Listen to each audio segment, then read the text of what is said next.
Marahil po ay nagtatanong kayo, ano mayroon sa mahal na Birheng Maria o ano ang nasa isip ng simbahan na bakit sa pagpasok ng panibagong taon ay ipinagdiriwang natin ngayon ang kapistahan ni Maria bilang ina ng Diyos. Liturgically speaking po, tapos na po ang bagong taon ng simbahan. Liturgically po, the New Year of the Church ay ito po ay yung unang linggo ng Adbyento. Pero sa atin pong civil calendar, yung January 1, ito yung bagong taon.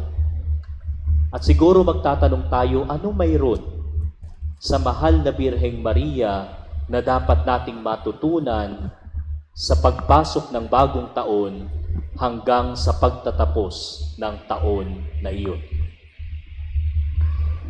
Nung pong nilikha ng Diyos ang sangkatauhan, ang langit, ang lupa at lahat ng nilalaman nito, nilikha po ng Diyos ang lahat ng bagay na mabuti, perpekto at maganda.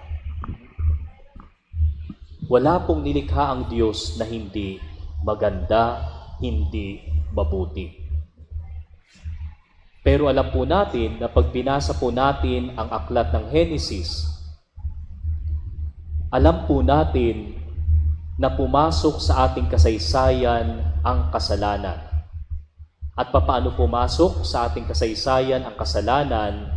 Mayroong isang babae na nagpatukso sa demonyo. At ang pangalan niya ay Eva. Na sa kabila ng lahat ng nilikha ng Diyos, sa kabila ng pagtitiwala na mayroon ang Diyos sa kanila, nagpadala pa rin siya sa tukso ng demonyo. At hindi lamang po si Eva ang nagkasala, kundi idinamay niya yung kanyang asawa na si Adan. At dahil po sa pagpasok ng kasalanan sa ating kasaysayan, sa ating pagkatao, ang tao ay pinalayas sa paraiso. At dahil po tao ang nagkasala, kaya nga po minabuti ng Diyos na ang magligtas din sa sangkatauhan ay isang tao. At dahil po dito, ipinadala ng Ama ang kanyang anak para magkatawang tao, kuhain ang lahat ng mayroon tayo maliban sa kasalanan. Kaya nga po ipinapahayag natin na si Kristo ay hindi lamang Diyos na totoo, kundi siya ay isang taong totoo. Pero bago po maganap na yon, kailangan din po ng Diyos ng isa pang babae. At ito pong babaeng ito, na pinili ng Diyos, siya naman ngayon ang kabaliktaran ng oo na ginawa ni Eva. Ipinahayag ng Anghel Gabriel sa isang babae na ang pangalan ay Maria, na sinabing ikaw ay maglilihi at manganganak ng isang lalaki na tatawagin mong Jesus. At umoo si Maria. Ang sabi ni Maria, mangyari sa akin ang iyong sinabi.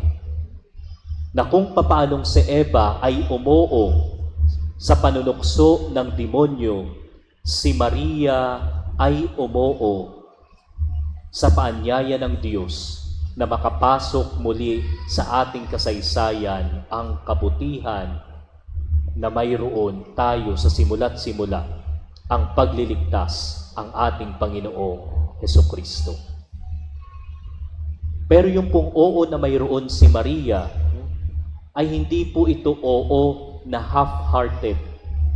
Hindi po ito oo na dahil gusto lang niya, kundi ito po'y oo na buong buo. Na yung pong oo na mayroon si Maria ay isang buong oo na taglay ang pagtitiwala sa kagandahang loob at pagmamahal ng Diyos. Narinig po natin noong simbang gabi na yung pong oo ni Maria ay hindi madali. Dahil narinig din po natin sa sharing ng mga pari na nung panahon ng mahal na Birheng Maria, ang sinumang babaeng matatagpo ang buntis outside marriage will be stoned to death. Ito po ang nakasaad sa batas ni Moises na ang sinumang babaeng matatagpuan na buntis ay babatuhin hanggang mamatay. At ang unang babato ay yung kanyang mapapangasawang lalaki. So hindi po naging madali ang oo ni Maria. Ito po ay nangangahulugan na yung kanyang oo ay posible na ikapahamak niya. Yung kanyang oo sa Diyos ay posible na ikamatay niya. Hindi lamang po yun. Yung pong oo na mayroon siya sa Diyos ay posibleng maglagay sa kanya sa isang napakalaking kahihiyan. Dahil papaano ka mabubuntis, gayong hindi pa kayo nagsasama ng mapapangasawa mo. Kaya po, yung oo na mayroon si Maria ay oo ng kanyang buong pagkatao. Yung pong oo na wala siyang hinangad, kundi ibigay ang kanyang sarili, ang kanyang plano, ang lahat ng iniisip niya sa Diyos. Uso po sa atin, hindi ko alam kung mayroon na kayo, sino dito ang may mga New Year's resolution? Ay, walang nagtataas. Kasi baka sabi, magda-diet na ako. Nakakita ng maraming pagkain, bukas na ako magda-diet. Kinabukasan, may panibagong cake. Sa susunod na linggo na lang. Lahat po tayo ay may pangarap sa buhay. Lahat po tayo ay may mga minimithi sa buhay. At wala pong masama na mangarap, wala pong masama na magplano, walang masama na magkaroon ng mithiin sa buhay. Dahil ito pong ating mga pangarap, ito pong ating mga plano, ito po yung mga magsisilbing lakas na mayroon tayo para magpatuloy tayo sa kabila ng hamon ng buhay. At si Maria po, malamang mayroon din siyang plano. Bilang isang babae, siguro, na-imagine na ni Maria, ano ang hitsura nila bilang mag-anak kasama si Jose? Ilan yung anak nila? Ano yung ginagawa nila? Marahil po nandun yung pangarap na mayroon si Maria para sa kanyang magiging pamilya. Pero ito pong pangarap na ito ay kasama sa isinuko niya nung umuos siya sa Diyos. At unang-una po ang itinuturo sa atin ni Maria sa pagsisimula ng taon. Sana po bahagi ng ating mga pangarap ay ang ating paghahangad. Ano ang pangarap ng Diyos para sa atin? Ano ang minimithi ng Diyos para sa bawat isa sa atin? Ano ang ninanais ng Diyos na mangyari sa atin sa taong 2026? Dahil may pangarap po ang Diyos sa bawat isa sa atin. At ang pangarap po ng Diyos para sa bawat isa sa atin ay pangarap na magkaroon tayo ng kasaganaan. Pangarap na maging tayong mapayapa. Pangarap na ikabubuti ng tao.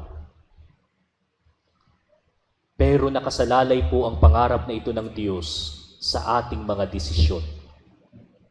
Sabi po sa unang pagbasa, ang Diyos ay patuloy na nagbibigay ng kanyang mga biyaya.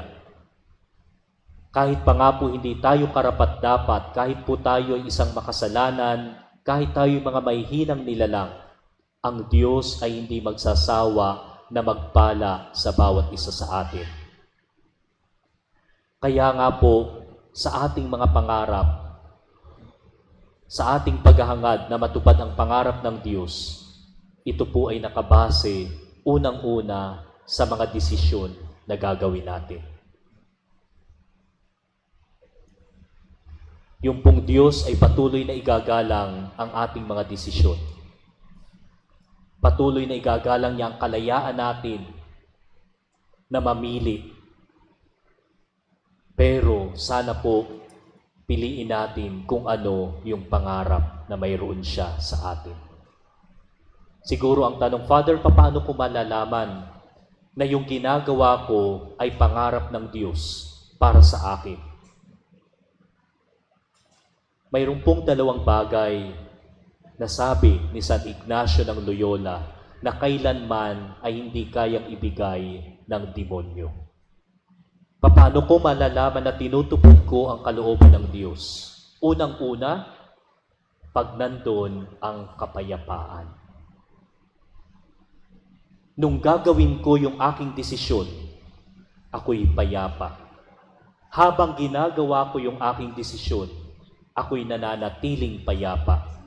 At pagkatapos kong gawin ang desisyon, ako pa rin ay payapa.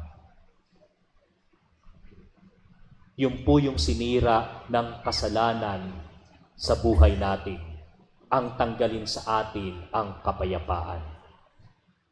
Kaya nga po, ngayong araw ding ito'y pinagdiriwang natin ang pandaigdigang araw ng kapayapaan, na kung saan sa ating pagtupad sa kalooban ng Diyos, sa pangarap ng Diyos sa bawat isa sa atin, ibibigay niya sa atin yung tanda na natutupad ang kalooban niya sa atin kung tayo ay payapa. Ikalawa pong bagay na palatandaan na tinutupad natin ang pangarap ng Diyos para sa atin ay kung nandun ang kagalakan. Hindi po sinabing saya, hindi happiness, kundi joy. At ano po itong kagalakan na ito? Na sa kabila ng mga pagsubok sa buhay, sa kabila ng paghihirap, sa kabila ng mga hamon na ating kinakaharap, nandun pa rin yung puso na nagagalak. Na yung po bang matutulog ka sa gabi na wala kang ibang iniisip. Yung paghiga mo sa iyong higaan, payapa kang at mahimbing ka na matutulog. At bunga ng kagalakan na mayroon ang tao, ang kagalakan na ito ay nakikita sa ating buhay. Na yung tipong sasabihin ng kasama mo sa trabaho, na yung tipong sasabihin ng mga kapitbahay mo, bakit palaging ang saya mo? Pero sa loob-loob mo, sasabihin mo, kung alam mo lang yung aking pinagdaraanan. Pero sa kabila na to, nagagala ka dahil nakikita mo na yung Diyos ay tumutulong sa iyo na malampasan ang bawat pagsubok sa buhay. Ito po ang unang itinuturo ni Maria sa bawat isa sa atin ngayong gabi. Na sa ating patuloy na pangangarap, sana sa ating mga New Year's resolutions, sana isa dito at bahagi nito ay hangarin natin kung ano ang pangarap ng Diyos sa atin. Ikalawa po na itinuturo sa atin ni Maria sa gabing ito, na ang pagiging ina ni Maria ay hindi lamang isang titulo. Bagamat according to the theologians and spiritual masters, the Mother of God is the highest title given to Mary. Ang pinakamataas na titulong ibinigay at natanggap ni Maria na tawagin kang ina ng Diyos. Pero yung pong pangalan, yung titulo na ina ng Diyos, hindi po ito isang titulo lang, kundi buong buhay ni Maria, si Maria ay naglingkod. Na yung pagiging ina niya ng Diyos ay hindi na natiling pangalan, kundi siya ay naglingkod sa kanyang kapwa-tao. Ito po siguro yung dapat nating matutunan sa pagsisimula ng taon. Yung paglilingkod na lumalabas sa sarili. Paglilingkod na walang hinahangad kundi ang ikabubuti ng iba. Paglilingkod na ang mahalaga ay kung paano ang ibang tao at ang mga mahal ko sa buhay ay lalago. At handa ako na mag-alay ng aking sarili para sa mga taong minamahal ko. Pag nagawa po natin ito, yung pagiging nating Kristiyano ay hindi lang pangalan, kundi nakikita sa gawa. At pag po nagawa natin ito, sa mga susunod na taon, wala na tayong problema sa flood control. Sa mga susunod na taon, wala na tayong problema sa korupsyon. Sa mga susunod na taon, wala na tayong problema sa hindi makatarungan at pang-aapi o pang-aabuso ng mga makapangyarihan at mga may kaya. Dahil natutunan natin na hindi lang pala ang pagiging Kristiyano'y pangalan o titulo, kundi tawag ng paglilingkod. May mga pagkakataon po na manghihina tayo. May mga pagkakataon po na mapapagod tayo. May mga pagkakataon po na magkakasala tayo, babagsak tayo. Dahil bahagi po ito ng ating pagbagsak bilang tao. Pero sabi po ni San Pablo sa ikalawang pagbasa, the Spirit of Jesus Christ is given to each one of us. Nung pong tayo'y bininyagan, ang bawat isa po sa atin ay nilukuban ng Espiritu Santo. At dahil po dito, ang tao ay may kakayahan na gumawa ng kabutihan. Human beings by nature are basically good. Dahil po sa ating karanasan, dahil sa ating kasaysayan, tayo po ay nagkakasala, nakakagawa ng hindi maganda, ng hindi mabuti. Pero ang tao po ay nananatiling mabuti. Dahil po ang Espiritu ni Kristo ay sumasa atin. Dahil po yung binyag na ating tinanggap, ay tinanggap natin ang Espiritu ng Diyos na nagsasabing ang tao ay mabuti. Pero kailangan po nating piliin na maging mabuti. Kailangan po nating piliin na huwag magpatalo sa tukso katulad ni Eva, kundi tularan natin si Maria ng kanyang oo. Oo na nagsusuko ng sarili sa Diyos. Oo na naglilingkod. Kaya nga po sa pagsisimula ng taon ng 2026, pinapaalaala sa atin ng mahal na ina na ang bawat isa sa atin na mga umuoo sa Diyos ay mayroong magandang hinaharap. Tularan natin siya na hinaghangad na matupad ang kalooban ng Diyos, ang pangarap ng Diyos.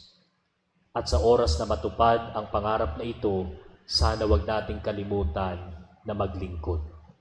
Sana wag nating kalimutan na magbahagi.